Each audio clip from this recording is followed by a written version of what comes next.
today, Mr. Mohammed Afif. Welcome, Mr. Mohammed, and thank you for joining us. Thanks a lot for being here today talking about human development. Now, first and foremost, we'd like to ask, what does it mean to coach yourself before coaching others? We used to say in the Arabic traditional culture, you cannot give what you don't have. This means if you cannot coach yourself, you cannot go to the step of coaching others, helping others to discover their abilities and capabilities. Yes. If you don't do it beforehand, if you cannot do it to yourself, you cannot do it to the others. Uh, I remember in the aircraft when the flight starts, usually the flight attendant is telling the instruction, security and safety Yes. instruction, and he tells us usually, if you want to use the oxygen, first you do it to yourself, then you do it to the Others. child Yes. that you have in your company in the aircraft. So this means you have to be ready yourself first before you go to help others. Mhm. So helping others means you have to help yourself first. And by the way, if you want to talk about coaching as it's helping others actually. It's how you help others and support them and motivate them to discover their capabilities and abilities. So you should do it to yourself first. Of course. Yes. So, what are some of the signs that someone can see that he needs work on themselves or she needs work on themselves? People know, actually, they know what they need. Most of the people they know, but they don't know how. The problem is always with the know how. The know how is how I should move from this level to a higher one, from a level which is low to a higher one. This is the point. Actually, I always, I am biased in this one. I always push people to read first. First thing. Of First course. time Yes. you go to read. If you want to develop, start reading. I mean, Reading is the first step. That's why people who don't read, they need a lot. They ask a lot. They uh, they feel that they don't have enough knowledge to transform it to a kind of experience. That's the point. So that's why I always say, see, read. People, if you read, I mean, you can know your goals, you can understand your path and your way. People who read, they have this. I'm not talking about reading for knowledge and information, by the way. I'm talking about the habit of reading. Yes. I mean, if you want to succeed in your life, let reading be a habit in your life. If you don't read, you have a problem. You'll face a lot of challenges, even more than those who read, actually. Yes, of course. Now we let's pause there, sir, and we have a report to watch, and we'll be right back to our conversation. Mr. Mohammed, can you tell us how does personal development affect leadership? Leading or leadership means how to influence others and motivate them to achieve a certain goal. This means uh, you need to know how to influence others, how to push others, and let them reach the goal that is assigned beforehand. Leadership skills usually, if I talk about leaders, they know how to improve themselves. And when we mentioned reading, what was the first point? Hmm. Actually, other things, uh, if some people they are born leaders, of course. Some people they gain leadership skills through the life by nurturing. Um, your question is about nurturing and how to gain it, Yes. to learn to be a leader. Actually, leadership comes from experience. Leadership comes from uh, talking with leaders, real leaders. I'm not Hmm. talking about managers, talking about leaders. And of course, failures will teach you a lot about how to lead people. You People mean the experiences we have? experience is very important, Yeah. but it's not the only thing. I mean, it's not the only one. But I'm trying to tell that you have to be a leader that people trust. Honesty will help. Truthfulness will help. Walking the talk will help. A leader who says something and do something else is not trustworthy. So people, they like the leader um, who says something and he's doing the thing at the same time. That's why we call him, he walks the talk. Yeah, and not being hypocritical, basically. Yeah, of course. You know, Mhm. people they like the honest people, honest leaders. Honest leaders means a leader I can follow. I will follow his steps. For God's sake, how can I follow Exactly. his steps and he is not? I mean, that person that I can trust. That is, So can we say that this is a tool, and what other tools can someone use to coach themselves? yeah. To coach myself, if talking about coaching myself, I'm just having my tools. Mhm. The best way ever is questions, through questions. You ask yourself some certain questions. They will help you a lot to make this progress, Yes. not progress you're looking for. So, you know, the WH questions. You ask yourself, why am I doing this? If you get the right answer, you should know the way. I mean, you really will know the way. You know, the point is that coaching myself requires a lot of transparency. Mhm. I mean, anybody can lie to others, but he cannot lie to himself. I mean, if you lie to the others and go to your room and close the door after that and you start to, now you cannot lie. Exactly. It's yourself. I mean, you know. So that's why if you are truthful with yourself, and I know people who are very truthful with themselves. Really, Imran, they are um, they are they are trustworthy, truthful, and by the way, they are very assertive with themselves. I mean, he's assertive with his mistakes. He is too strict with the Mhm. errors. You get a point. So some people, okay, I just made a mistake. It's fine. No, no. If he does a mistake, he immediately goes to correct and So self-critical. yeah, Mhm. self. We can say so if you like. It's self-criticism, self-blame, responsibility. It's at It's the end of the day, it's responsible feeling. responsibility. Yes, yes. So can someone effectively lead others if they hadn't done this type of thing? They hadn't done the inner work. For a short term. I mean, if he is not acting as per his or her words, Yes. maybe he can, he can lie to others for some certain short time, Yes. but for the long run, no way. So there's no The shortcut. truth will, yeah, no shortcut. Actually, even the top, the top of the mountain, it has no shortcuts. Mhm. You have to go the way as hard as it is. As adverse and hard, you have Exactly, as difficult as it is. to. Mhm. No shortcuts. Success has no shortcuts. And by the way, even if somebody he says that I have discovered a shortcut to success. Okay, he will succeed for a limited time. The long life success has no shortcuts. It does usually have a taxing effect. Even if you do take a shortcut, it will tax you somewhere else. So, on that note, it's a great segue for Mm. this next question, which is what are some of the common mistakes people make when trying to coach others without even self coaching? Well, uh, coaching others means you are helping them to be in a to reach their goals. Let's say. Yes. All right. So, first deadly mistake is when the coach tells the client a solution. Hmm.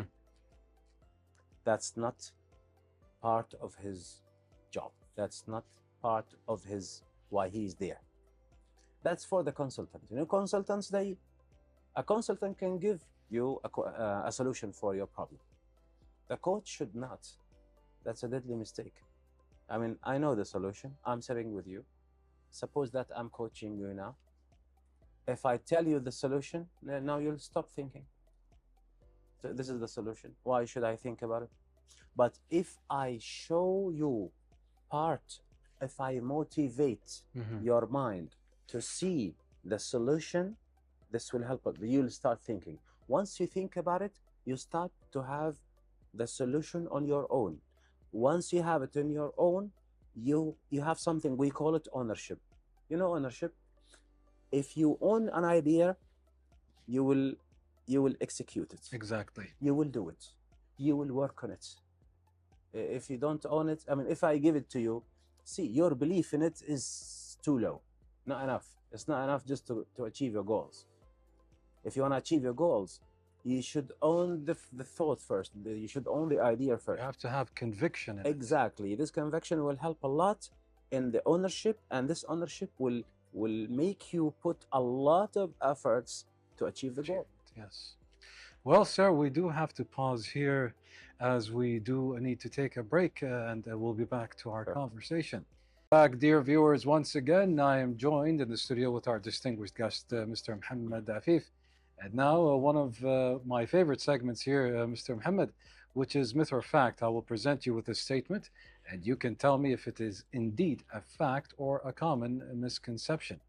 So, first, if you read self-help books, you're qualified to coach others. No, that's a myth. Why it's a myth? You know, reading a book, I know people, they don't even read a complete book. They just read half of a book, part of the book, and they start to present themselves that they are experts and specialists in some field. Yes. That's not enough. That's a myth.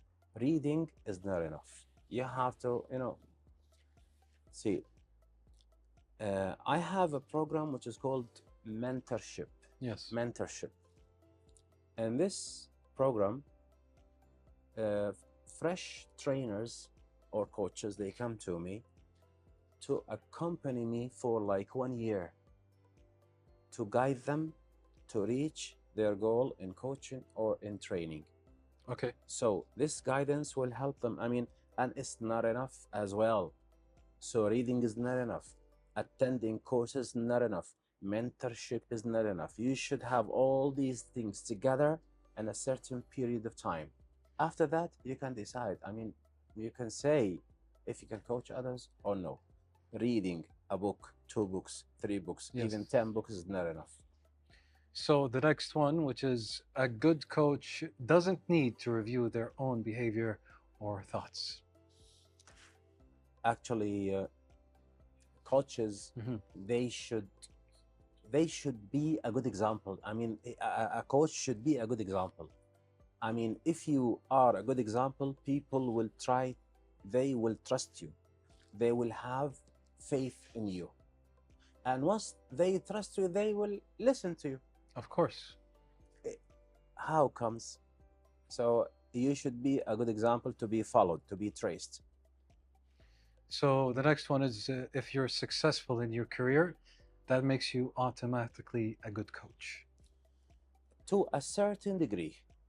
To a certain degree. Because experience in a certain field will help a lot. But still you need to learn the techniques and skills of coaching.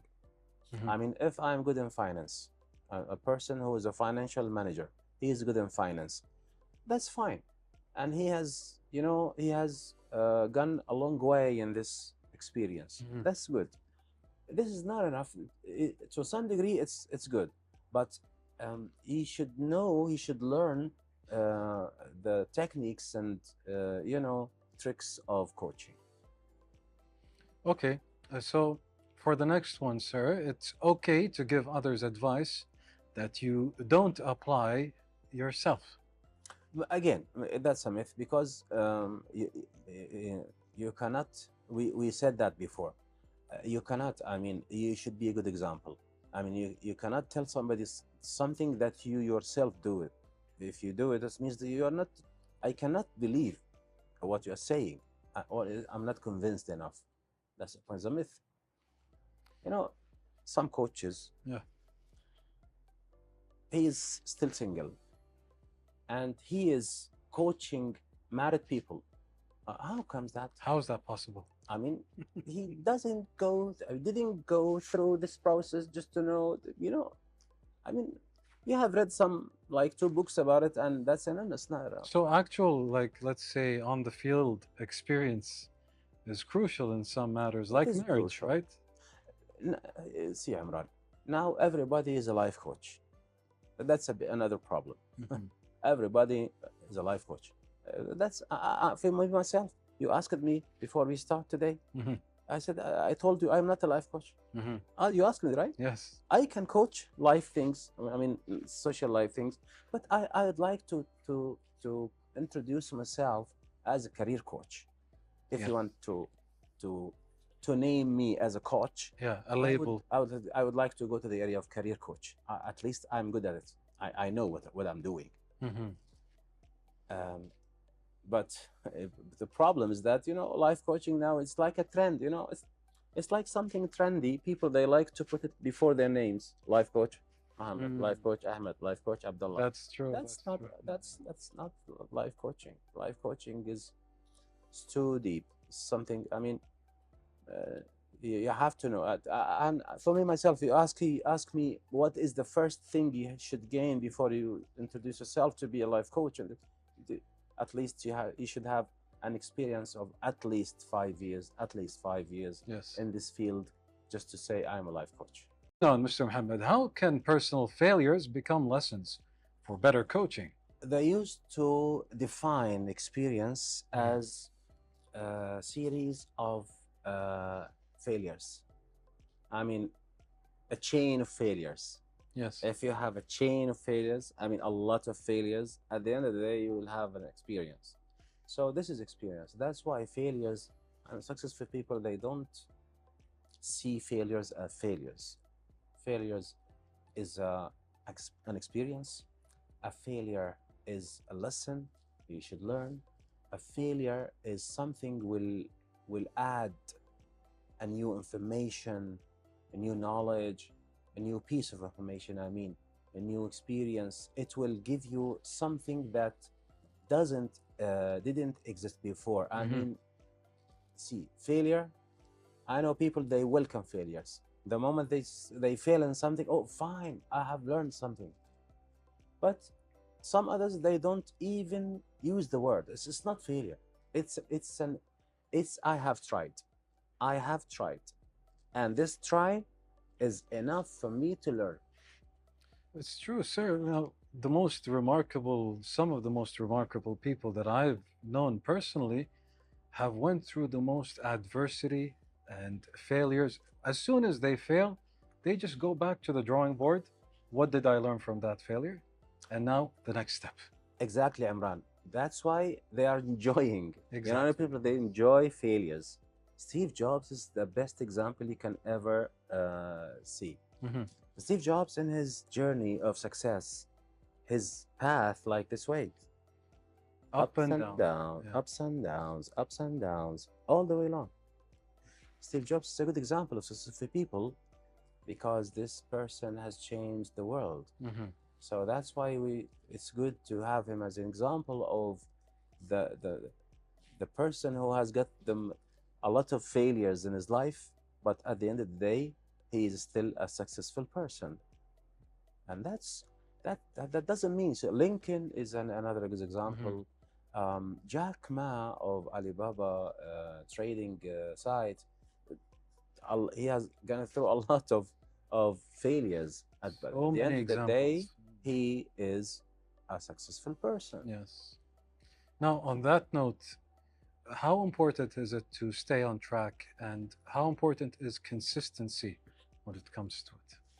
Consistency is the challenge, is the best way to reach your goals. You can have a smart person, you can have a hard worker, you can have a lucky person. Smart, being intelligent, being lucky, being a hard worker, that's good. But consistency wins. I mean, you could have a hard worker. He is working very hard. After a while, maybe he will just feel bored and he'll stop. Consistent person, he doesn't stop. He moves in a very disciplined way. You know, if you have a kind of, you know, now we have discipline application tracks, Yes. you know, tracking applications. Yes. They will teach you how to be disciplined. If you want to learn a language, you go to a tracking habit tracking app. um, this application will tell you every day at this time, hey Mohammed, you have 15 minutes to learn Chinese every day. So this Yes. will put you in a very disciplined track. So when it comes to self-coaching, how does self-coaching help in, let's say, conflict management? Yeah, conflict management.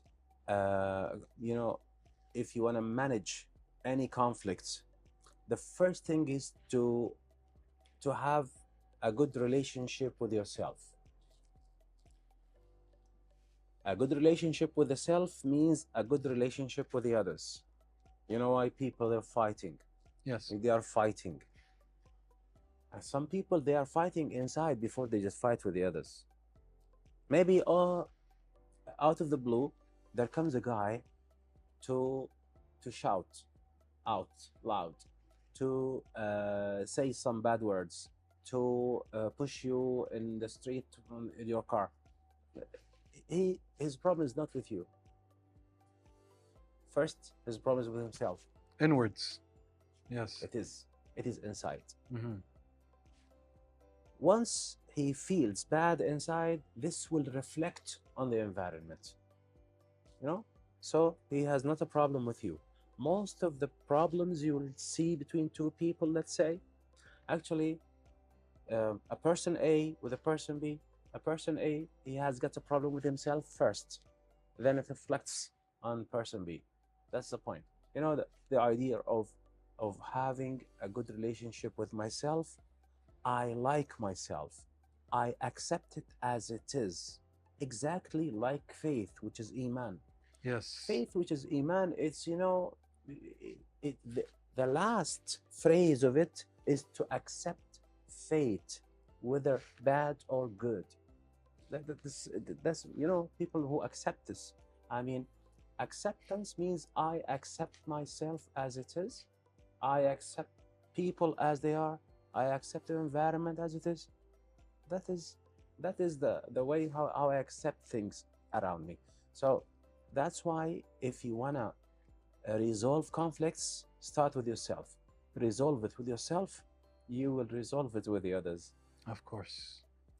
Well, sir, now we are unfortunately reaching the end of this interview. Do you possibly have a message maybe you'd like to share with our dear audience watching at home? Yeah, sure. If you wanna have good behaviors, first look at your beliefs, check your emotions, Yes. think again about your ideas. So ideas, beliefs, and emotions, they will lead to behaviors. Hmm. So if you wanna make sure that you have good behaviors in this life, make sure, check or double check emotions, thoughts, and beliefs. Actually, if you check these together and make sure that the right ones that you have, you will be having good behaviors